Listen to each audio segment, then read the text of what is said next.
What's up, movement? For those of you who don't know me, my name is Fabian, and we are in week 2 of our series, None of Your Business. And today we're going to talk about what to do when friends offend you or when you offend a friend. Now, I want to ask you this question. Have you ever had a time where you and your friend got into a heated argument and things got so bad that you guys didn't talk to each other for weeks? You see, I can remember a time with my cousin where we got into this heated argument about how I never spent time with him and I always brushed him off. And at the time, my life was very busy, so I didn't see that I was doing anything wrong. So I told him that he was just being dramatic, and I brushed him off, and then we stopped talking for a couple of weeks. But you see, movement, at the time, I felt that I was right.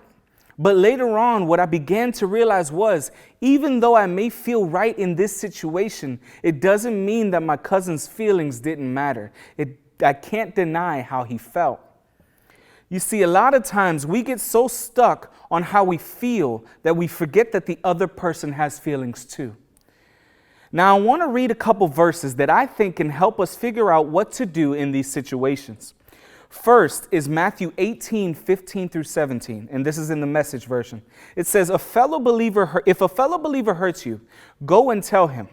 Work it out between the two of you. If he listens, you've made a friend. If he won't listen, take one or two others along so that the presence of witnesses will keep things honest, and try again. If he still won't listen, tell the church. If he won't listen to the church, you'll have to start over from scratch. Confront him with the need for repentance and offer again God's forgiving love. Now, I want to stop and take a look at what those verses said. It said, first, go to your brother or sister and work it out between the two of you.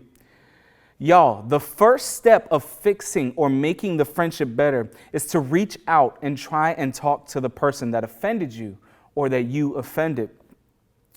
Now, I know some of you are going to be like, well, what if they don't want to listen to anything I say? Well, the verse didn't stop there. It gave you other ways on how to approach the situation. And the main part I want to get out of these verses is that it said, try again. And I know some of you are like, but how many times do we have to keep asking them to forgive us? Or how many times do we have to forgive them? Well, I want to take you a couple verses ahead where Peter asks the same question to Jesus. In Matthew 18:21 through 22, it says, at that point, Peter got up the nerve to ask, Master, how many times do I give a brother or sister who hurt me a chance? 7? Jesus replied, 7?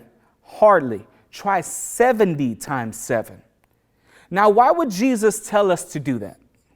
It seems really mean of him to say that we should forgive people when they were the ones that hurt us, or we feel that they did. Well, it's because that's what Jesus did for us. You see, no one has offended anyone more than we have offended Jesus. But he was also gracious, and he forgave us. You see, he made the first move towards forgiveness when he died on the cross for us. He moved towards us even though we had offended him.